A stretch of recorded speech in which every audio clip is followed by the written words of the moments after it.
Bonsoir à tous. À la une de ce journal, 3 mois après la visite du Premier ministre dans les régions en guerre du Nord-Ouest et du Sud-Ouest, le SDF demande au gouvernement et aux séparatistes de négocier de toute urgence un cessez-le-feu afin de permettre un retour serein à l'école au regard de l'aggravation de la situation sécuritaire dans le chaudron de la crise anglophone et l'absence d'un véritable dialogue inclusif.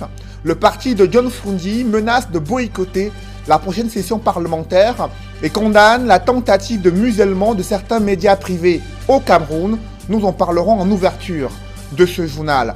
À suivre également le décès de 2 personnalités africaines, l'ambassadeur du Cameroun auprès de l'Union africaine et l'artiste ivoirien Didier Arafat. Les circonstances de leur décès, les premières réactions, c'est à suivre au cœur de ce journal.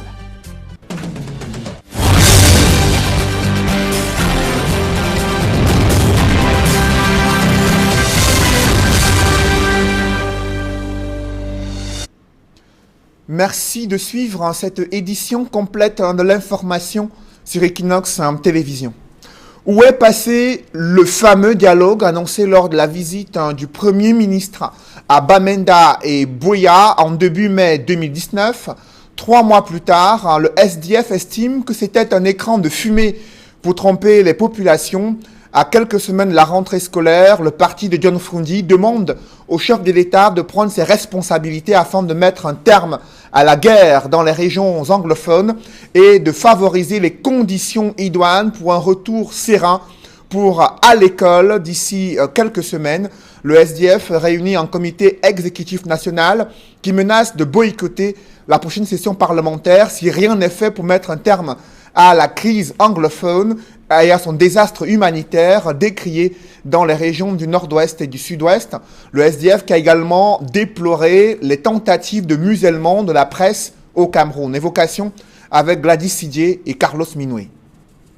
Les résolutions de la réunion du comité exécutif national du SDF évoquent des questions brûlantes d'actualité avec au premier plan la détérioration de la situation sécuritaire dans les régions du Nord-Ouest et Sud-Ouest et le souci d'une rentrée scolaire effective. Le comité exécutif national du SDF rappelle au président Biya qu'il a déclaré la guerre civile en cours dans les régions du Nord-Ouest et du Sud-Ouest et qu'il lui incombe par conséquent d'instaurer le dialogue nécessaire pour mettre fin à la dite guerre. Réitère à cet égard sa position antérieure, à savoir qu'aucune élection ne peut avoir lieu dans ces 2 régions dans les conditions actuelles. Le NEC réitère sa position antérieure selon laquelle l'éducation des enfants ne peut être sacrifiée sur l'autel de la guerre. Demande par conséquent au gouvernement et aux combattants séparatistes de négocier de toute urgence un cessez-le-feu et de prendre les mesures nécessaires pour la mise en place d'un couloir sécurisé qui permette un retour serein à l'école. Autre sujet de la vie nationale évoqué par le NEC, la paralysie de la circulation et des activités à l'entrée est de la ville de Douala au regard de l'impact économique et des désagréments causés aux populations. Le NEC exige que la situation de la pénétrante est de Douala ainsi que celle de toutes les autres nationales dégradées soit déclarée état de catastrophe nationale par l'État. Exige la démission du ministre des Travaux publics pour ses déclarations publiques scandaleuses concernant les travaux de la pénétrante est de Douala.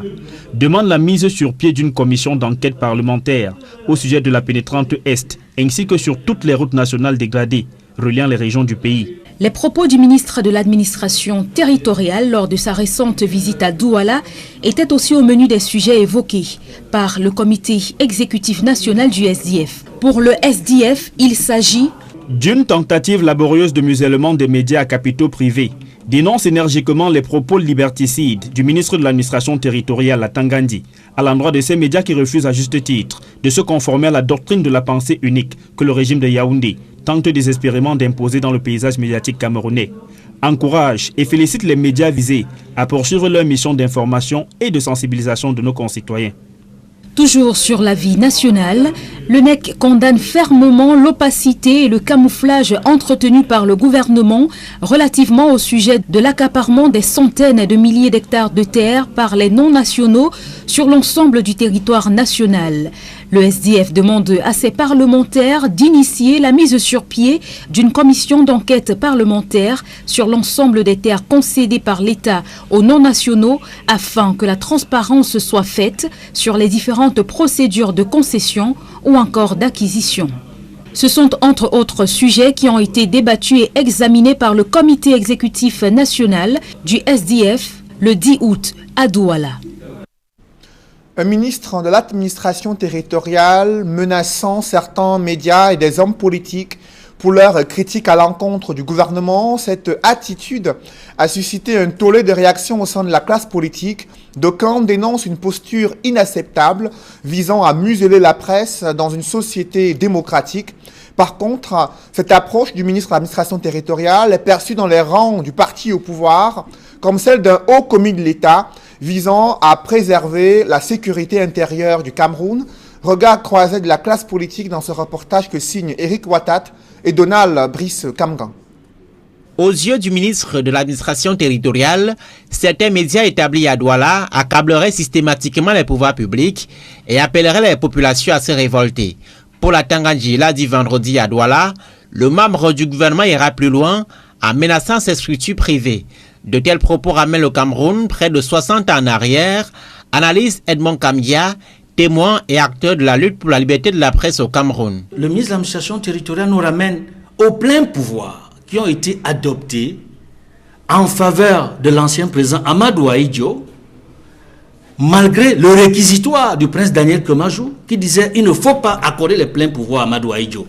Et nous avons vécu au Cameroun de 1959 jusqu'à 1990 dans un régime de musellement de la presse, dans un régime qui a donné lieu à la législation de la peur et à la législation de l'état d'exception.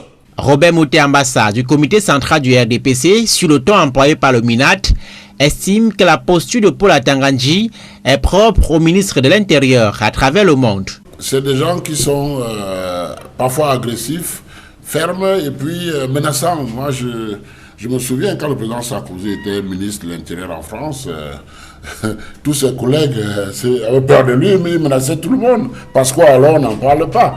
Donc c'est pour dire que les ministres de l'Intérieur sont un peu comme des policiers. C'est des gens qui ont une façon de faire pour que l'ordre établi soit maintenu.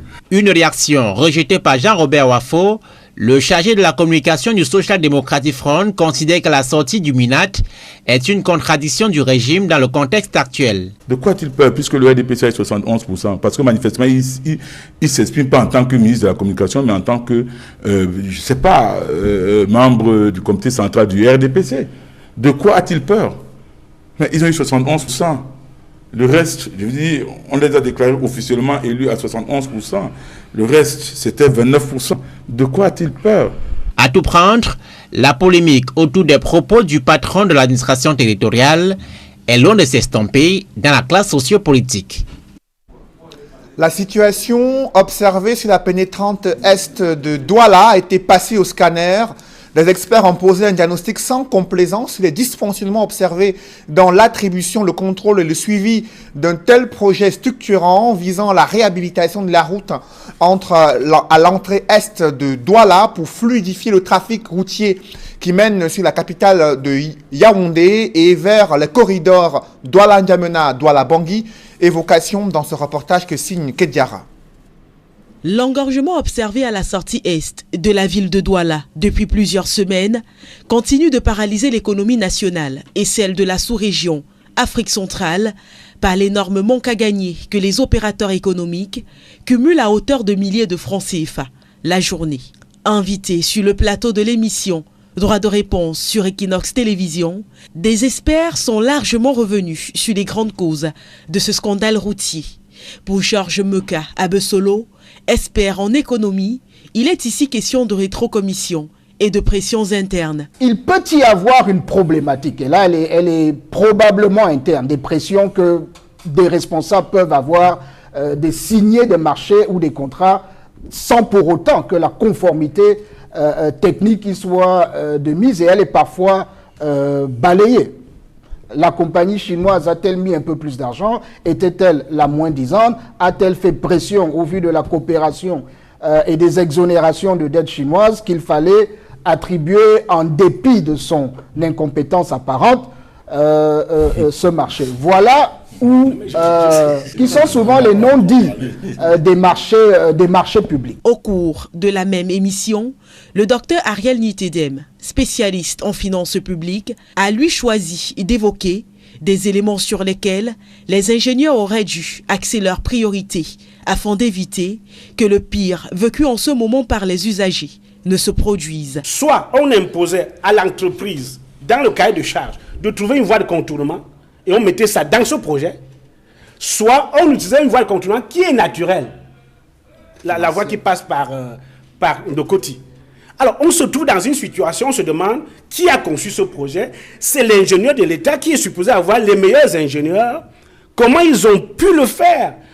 Comment est-ce qu'on s'est retrouvé en train d'engager des travaux de façon simultanée sur les deux axes qui permettent de sortir de Douala? C'est aberrant. Plus loin, il établit la chaîne de responsabilité gouvernementale de ce scandale. Quand on a déjà des acteurs de ministères, au-dessus, il y a le premier ministère qui doit veiller à la coordination. Et la coordination a fait défaut dans ce cas.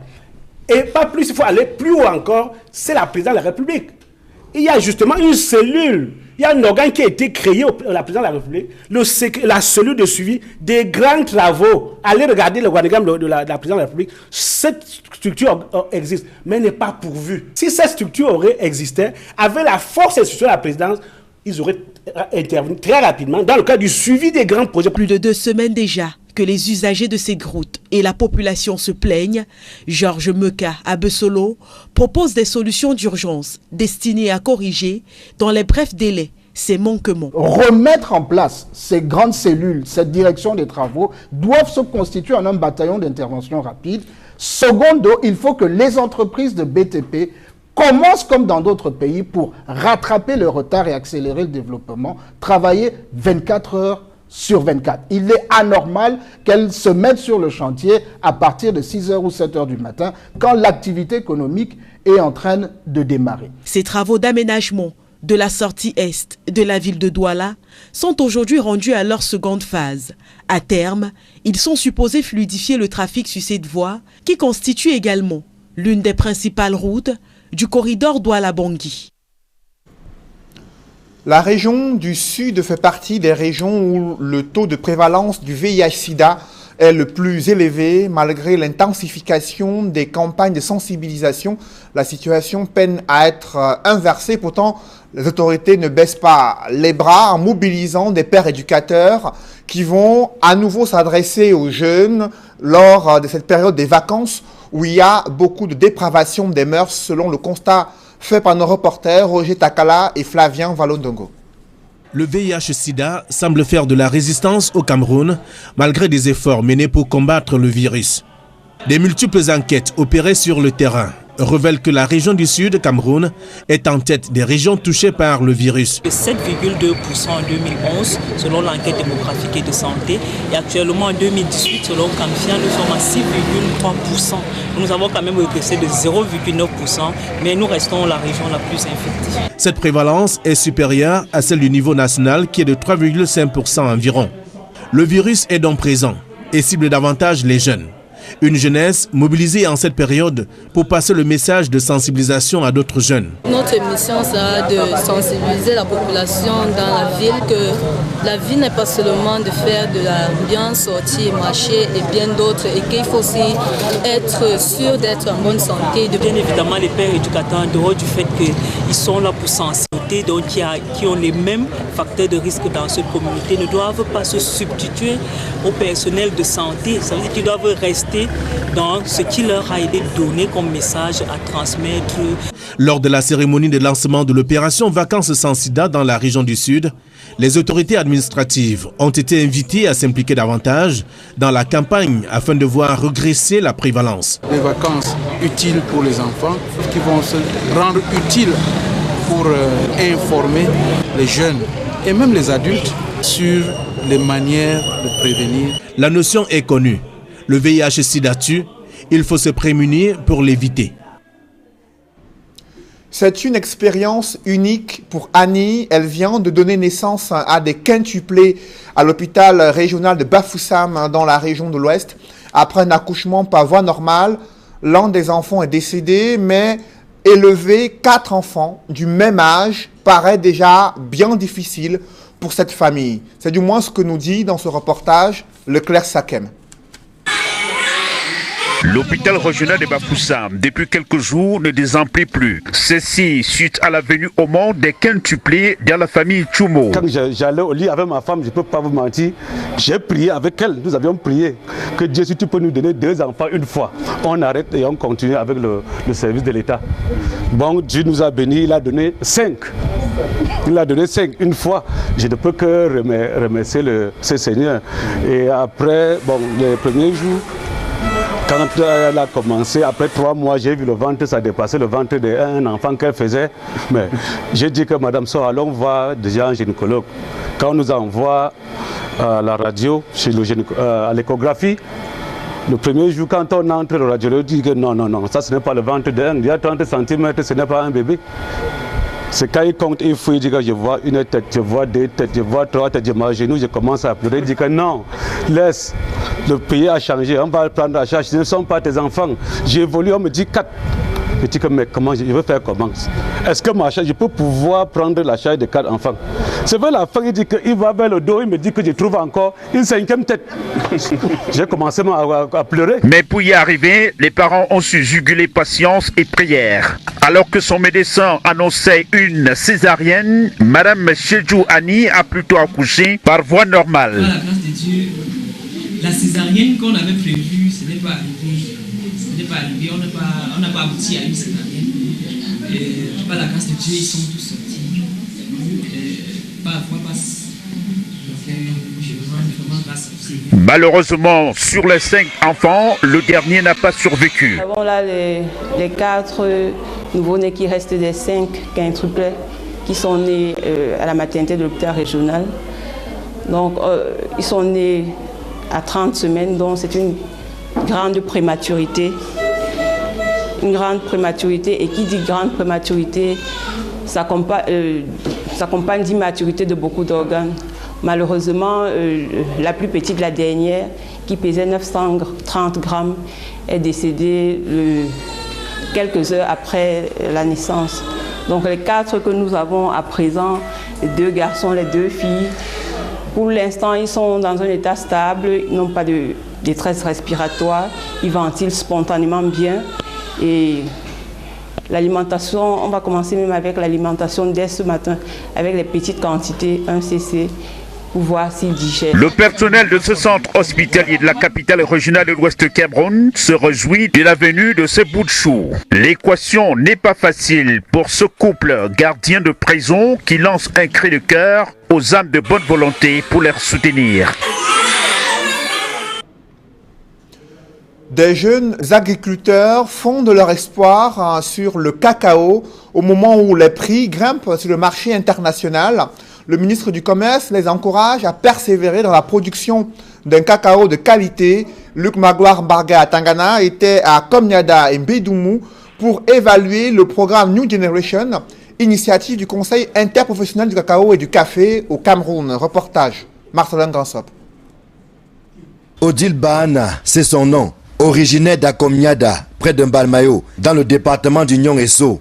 C'est l'une des réussites de la 3e promotion du programme New Generation du CICC. Hier encore, elle faisait ses premiers pas dans la cacaoculture.